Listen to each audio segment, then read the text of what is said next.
Welcome to the Month End, the CPG Community Chat. The Month End will provide emerging CPG brands real-life knowledge into the accounting, finance, and operational worlds.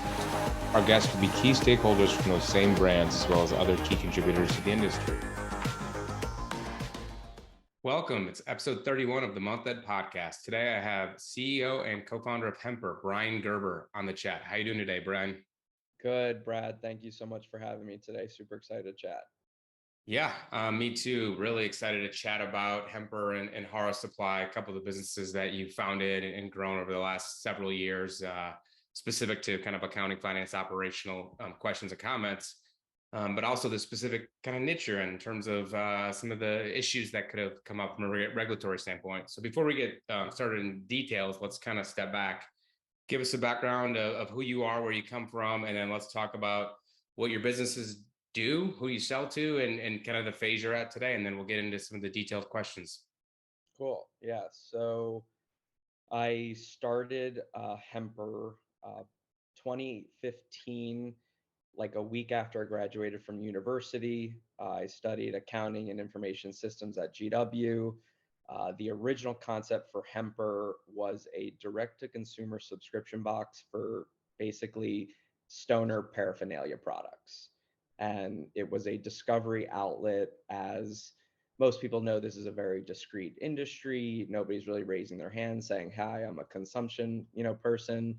And so when I first launched, it was really just about convenience. And at the time, Amazon wasn't really touching this category, so you couldn't really buy this stuff off online unless it was like a online head shop or something. But the experiences were kind of terrible, and I was really just looking for kind of my best friend to tell me all the latest, greatest, cool stuff on a monthly basis, and Yeah. that was the Hemper box.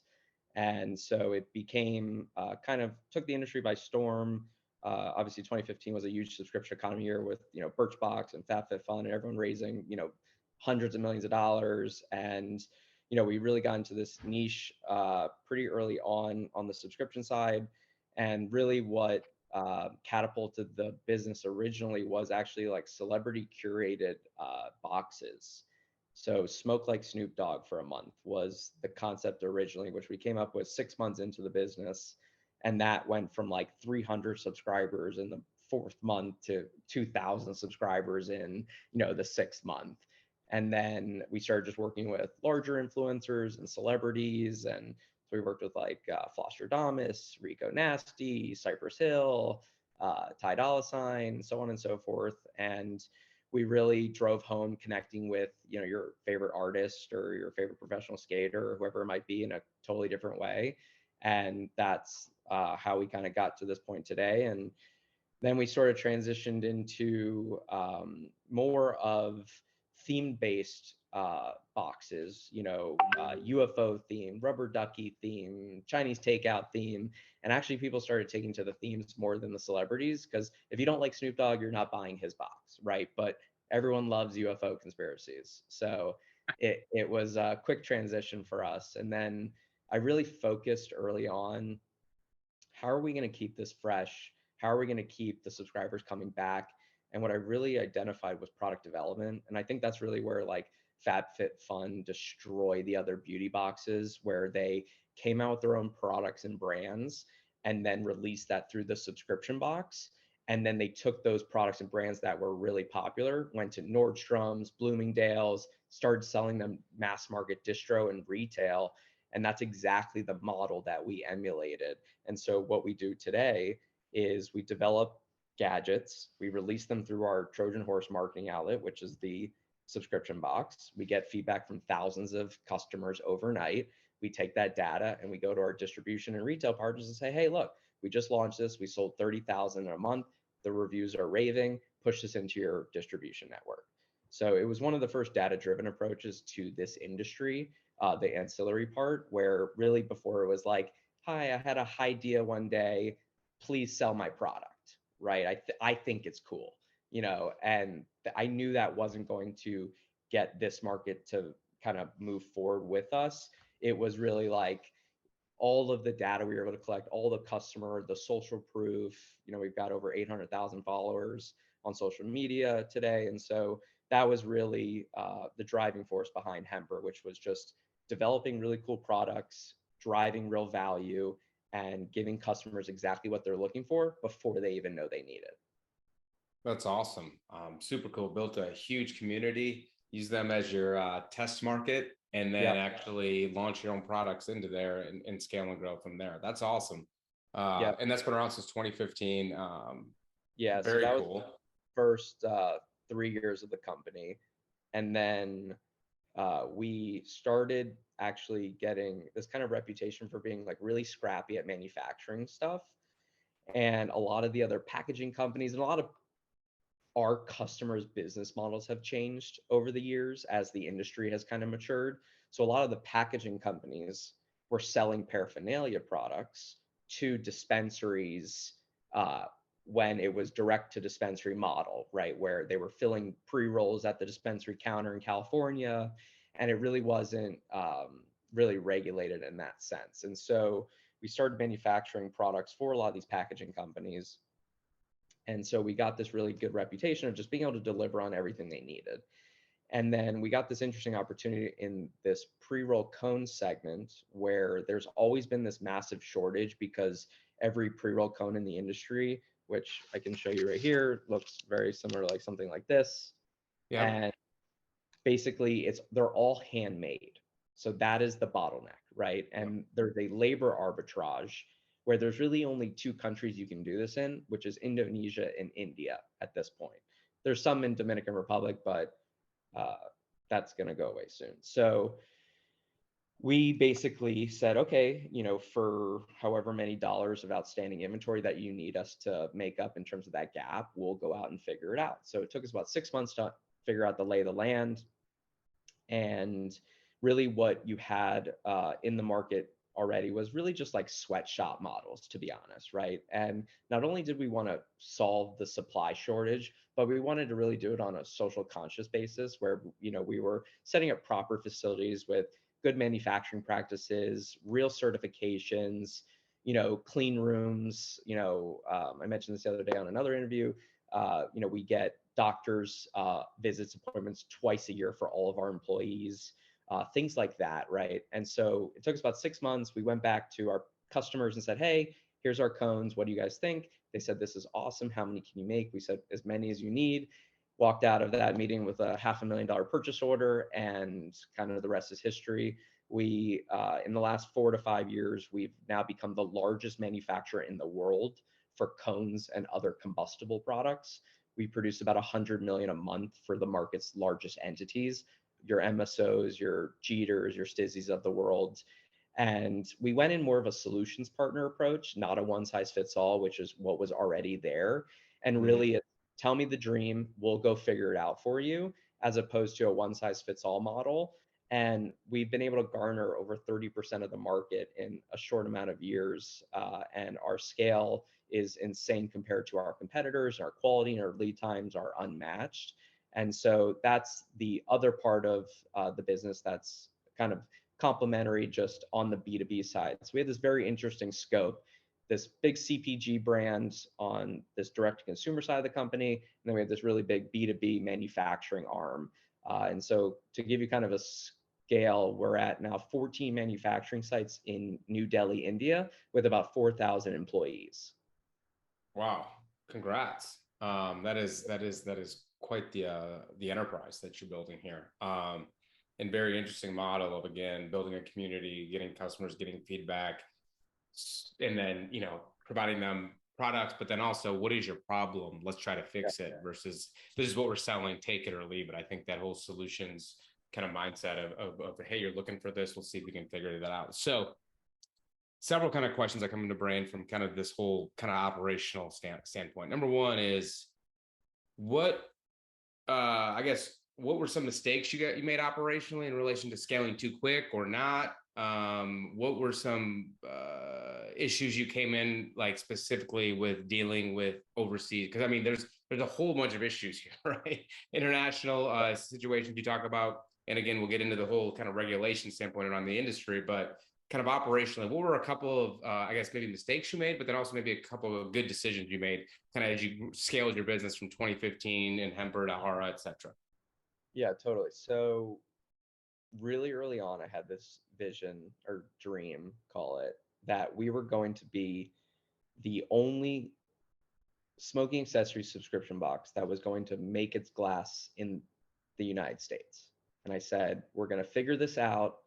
It's going to be awesome. We're going to be the only differentiator. Nobody's going to be able to compete against us. And so in the process of fulfilling that vision, I chose the wrong manufacturer here domestically. They ended up, unfortunately, using all of our money to fund other people's orders.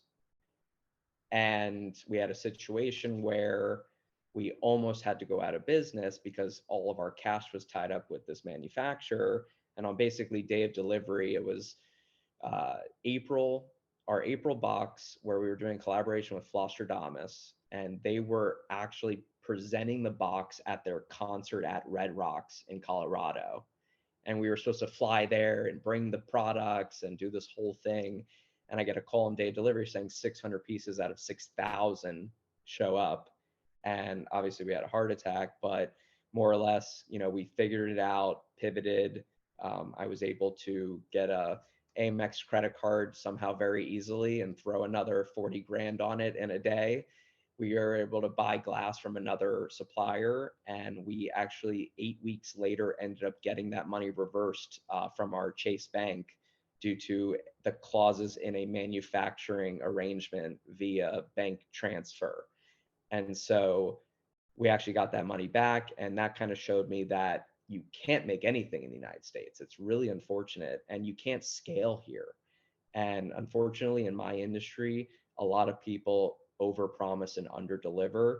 And I think that's one of the main reasons why we've been so successful is we're one of the few people in this industry that do what we say and say what we do. And it's so rare. And once people get 1 ounce of taste of it, they just want to keep coming back and giving us more business. Yes, definitely kind of coming from, our background is typically is like, accountant financing, from that space. A lot of our last 5 years, the clients that do it in CPG world that have anything related to hemp, anything related to CBD, clearly getting shut down by banks, credit cards, the exact story you're talking about with Amex.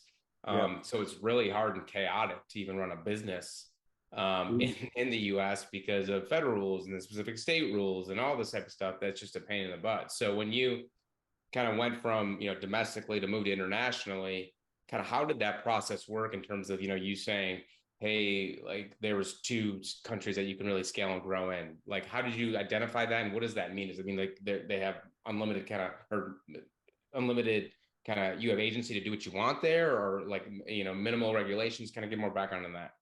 Yeah. So, and there was a major, just side note, payment processing massacre, I call it, during 2015 to 2018, where we got shut down left and right, companies promising us the world, holding on to six figures in funds for over a year, all types of crazy stuff. So I can get into any of that if you'd like. But No, on the yeah, we had a couple of clients at that time that literally had to put up new domains like socksandshoes.com, things like that, of just to keep getting new applications going on to the world when that existed, 2015 to the 2018 timeframe.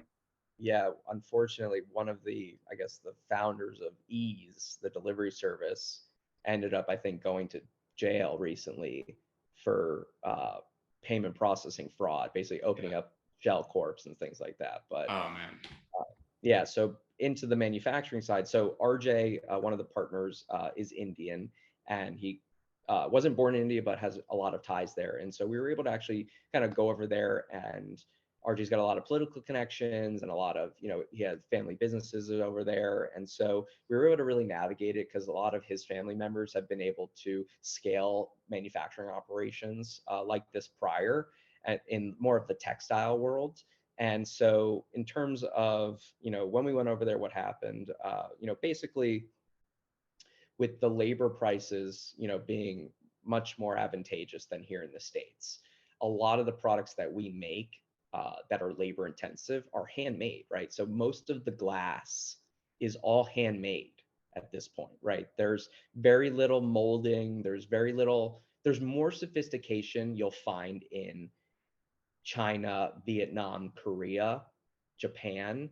You're not going to find that sophistication in India. Mhm. And so we've basically went from ground level of like, what are we even making here, to like full-fledged manufacturing facilities, right? And so RJ, to be honest, to give him credit, has been over there since midway through 2018. Really, 100-hour plus work weeks, finding the right team members, hiring the right labor staff, figuring out all the legalities, signing leases, putting up the facilities, training people.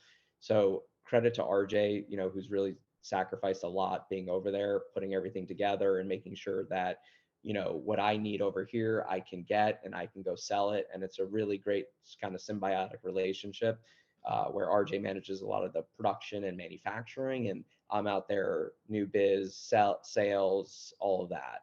So it's very complementary to everything. But yeah, no, it was definitely rocky at points, especially during COVID. Supply chain was insane. But yeah, no, it was not as, I mean, once again, I wasn't there on the ground, so I'm sure I'm lowering how difficult it was for RJ to pull this off. But we were able to do it, and without minimal interruption in our business, and we were able to scale pretty quickly to where we are today. So then, from an aspect of like managing inventory, lead times, et cetera, like what tools, what systems, what reports, what do you do just kind of from that? Even from, I guarantee, like to your point, 5 years ago is different than COVID 3 years ago to even now, but just kind of walk us through kind of your kind of mindset or your workflow with that. Yeah, totally. So we so all of our e-com stuff is on Shopify. Our warehouse management system we use is fulfill.io. Our accounting software right now is, we're actually are on QuickBooks Online still, even though we do have a 9-figure enterprise. We've been looking recently into switching, but you know how it is. Sometimes the shiny new object looks great, but it's not always. So in terms of reporting and things like that, we actually built out Google Studio data, where we actually have like a full reporting system. So I can literally click, okay, I want to know this customer, all their invoices, where their order is in terms of completion date, when is it going to ship. So we've basically, it's good data in, good reporting coming out, right? And we've realized that, a long time ago, that if you have shit data, you're never going to figure out your business. So I think that's really important, is like, centralizing who is inputting this data, understanding how it's being spit back out to people who are reading it. And so for us at this point, we now have a ton of different reports in terms of, what's in production, when is it going to be finished, in terms of inventory. Once we're selling, once we have stopgap. So like once we get to a certain level, India automatically gets a PO generated to them, things like that, where it's more automated and we don't really need to get back involved so much on those kinds of things. But that's pretty much kind of the landscape in terms of our tech stack, our warehouse tools, our inventory management. Reporting wise, we, on the sales side, we do a lot of like velocity retention reports, kind of you name it, we've gone into it. Cool. So it sounds like you've kind of created your own kind of workflow automation inventory tool that definitely works for you, which is great. And that's kind of and on QuickBooks Online, clearly you can grow and scale with that as much as possible, depending on how much data is in there, whether it's summary data, individual data, things like that. I tell, Yeah. there's a lot of folks that are growing, hey, I'm 5 million in revenue. Do I need to move into NetSuite? I'm like, no. Like, okay, if you want to start spending a ton of money reworking everything, spending a ton of money on consultants, it's a completely different way of working. So if you want to move in that direction, that's fine. But with your kind of illustration, it doesn't always need to be that case. You can kind of build some tools internally, do what works for you, execute, enhance, kind of continue to automate and move on from there. So that's awesome on that aspect. From an aspect of on the kind of the finance kind of money side of things, right? Again, you're dealing with accessories, so it's like indirect. You already told us the story about the Amex card, but kind of how did you, outside of that aspect, just two questions. Number one is like, how did you tackle the money raising, fundraising aspect. Clearly, it was a very high risk industry, but a lot of people have wanted to get in the last 5, 6 years, right? So number one, how did you tackle that? Like, how did that go? And then second thing, I just want to kind of get an update on your end related to how these payment processes are working, how banking regulations are working these days versus what they were 3, 5, 8 years ago. So number one, like, how did you kind of grow, scale, fundraise kind of within this space? Yeah, totally. So we bootstrapped for the first 3 years. So from 2015 to 2018, we didn't pay ourselves, bootstrapped everything, put every dime back into the business. Originally, we found raising funds as a very young entrepreneur. So I started the company when I was 24. So at 27, I was raising money. And I did not realize this at the time, but you have the awesome opportunity at your fingertips and you're allowing people to come into your opportunity. And I think a lot of young entrepreneurs think they're kind of in this begging mode, and it ends up becoming more of a turnoff to the investors because they think that you're in desperate need of this money, as opposed to, here's what I've done, this is the rocket ship I'm on, I need the fuel to get there, I want you involved because you can bring value. And I now know that now, but when I was first raising, I went through 9 months of negotiations with our seed round investors, Greg Smith at Evolution Corporate Advisors. And my partners were telling me, you're going to kill the deal, you're going to kill it. And I said, guys, like, he's giving us these revenue marks we have to hit, and I don't know if we're going to hit them in that time frame. And one day I just said, you know what, guys, I'm going to call Greg and said, Greg, I love you. You've been the first person and investor we've ever spoken with that just wants to, put fire, fuel on our fire and just drive our vision forward, not change anything. But these revenue marks that we have to hit, I don't want to work under these stresses and I don't want my team to work under these stresses, but I guarantee you I'm going to blow them out of the water. And he said, you know what, Bryan, scrap it, take it out. We signed the deal 2 days later. And we raised $1 million at roughly a $5 million valuation. And then 9 months later, and for all you entrepreneurs out there, $1 million goes very quickly, just FYI. Nice. So 9 months later, I call Greg again. I say, hey, Greg, we got a couple $100,000 left. We're going to need to go for a Series A round. Here's all the, updates. And our first seed round, he actually got me on a call with like 100 different potential investors, and 21 out of them came into the round.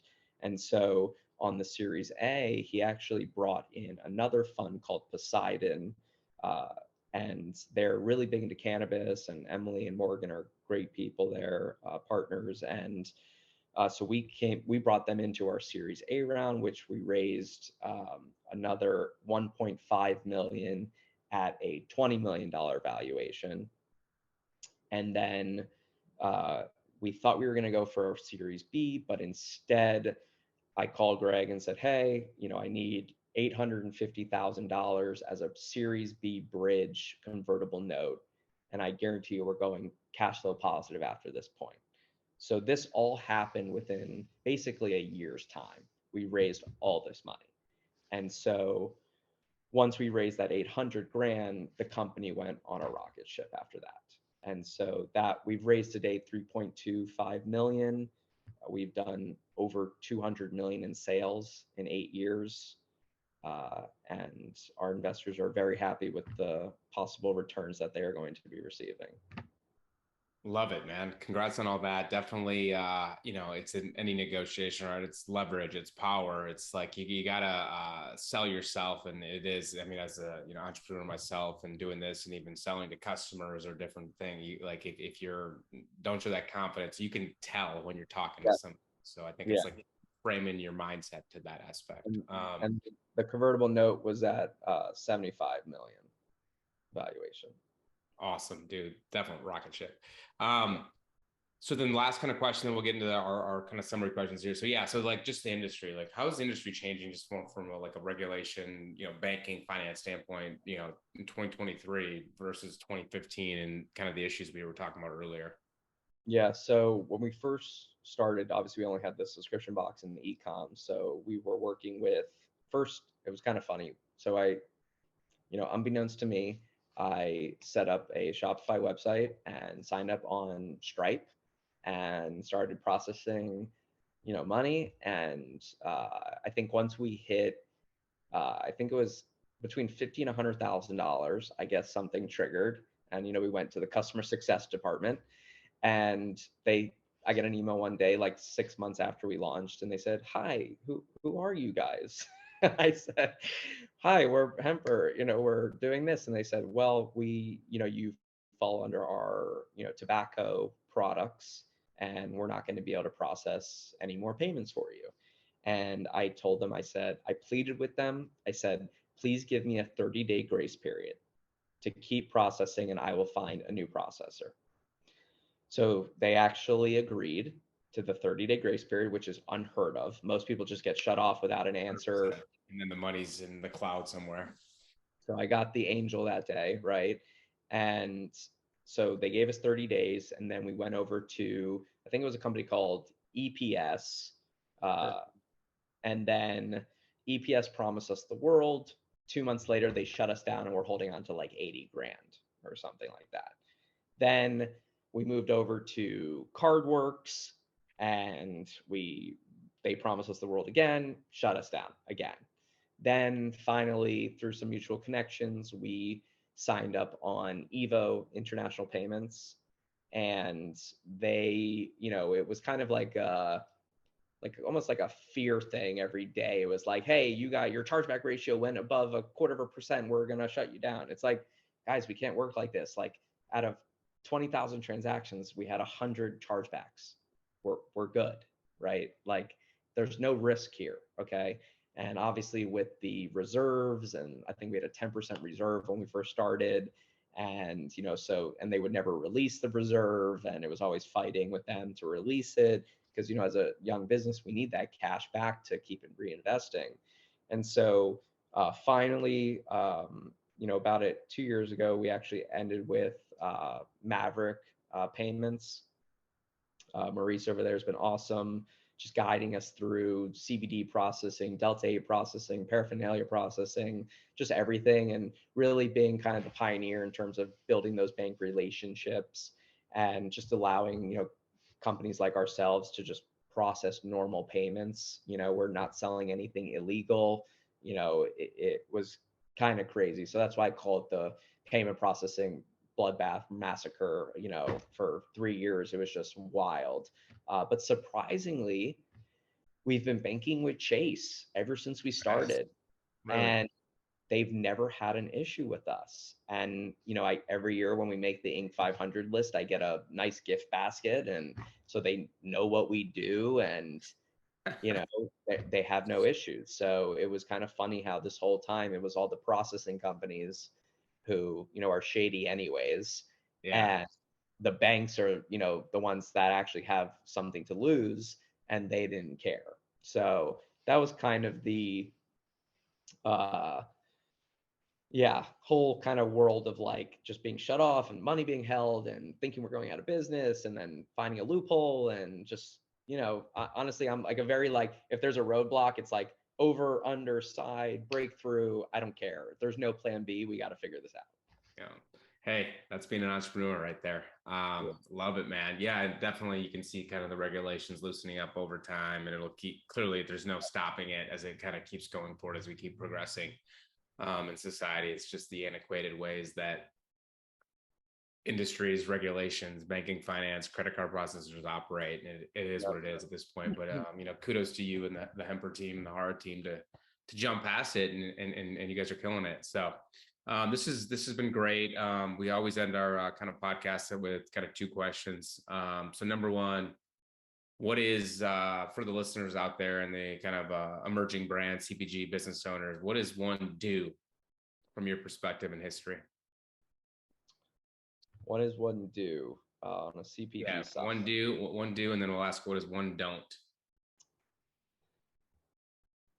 One do, I would say, is going back to my first scenario with the glass and trying to make stuff in the States. I think there's something to be said about having a vision, but being so militant on it that it can put you out of business.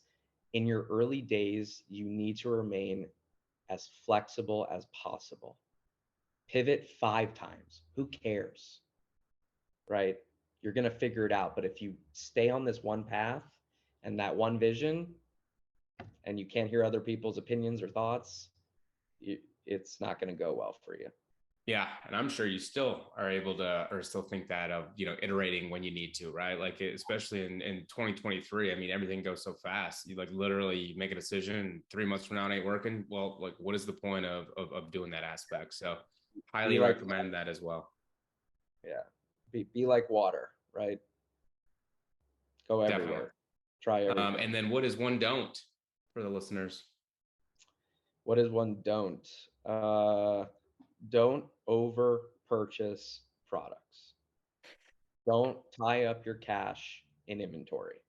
Yeah. Right. I know everyone thinks that they've got a winner on their hands. Do 5 tests before you do 5 smaller runs, piecemeal it, talk to your vendors, ask them for, maybe a blanket ship schedule, quarterly shipments. Don't lose your business because you throw all your money into inventory. Yep. Cash is king. You got to turn that inventory 4, 5, 6, 7 times a year. Yeah, definitely agree. Cash conversion cycle, understand it, map it out, keep it as tight as possible. And anything that's in your warehouse is just basically lost money. And one more do is have really good accounting people on day one. Like yourself. Yes. Do you were you the one that was doing the accounting when you started? Or was it like when you're founder? So I wasn't doing when we first started. We hired like a bookkeeper. But what I'll do even today, so I just had my fiscal year end was 3/31. I will go through every expense in every category and make sure everything is classified properly. Love it, man. Once an accountant, always an accountant, right? So, Yeah. but definitely I can tell the accounting and information systems background, I guarantee helped like identifying and mapping out the workflow, the inventory systems and things like that. So, well, Bryan, I really enjoyed the chat. Super cool product offering, how you built your business, the challenges you went through, everything from an accounting, finance, operational standpoint. So before we let you go, where can we find you and your team, your businesses? What are you promoting right now? Just the listeners can check you out. So if you want to check out the Hemper awesome products, that would be hemper.com. If you're in the cannabis industry and you're looking for a solutions partner, that would be harasupply.com. And if you want to reach out to me, Bryan at hemper.co. Awesome.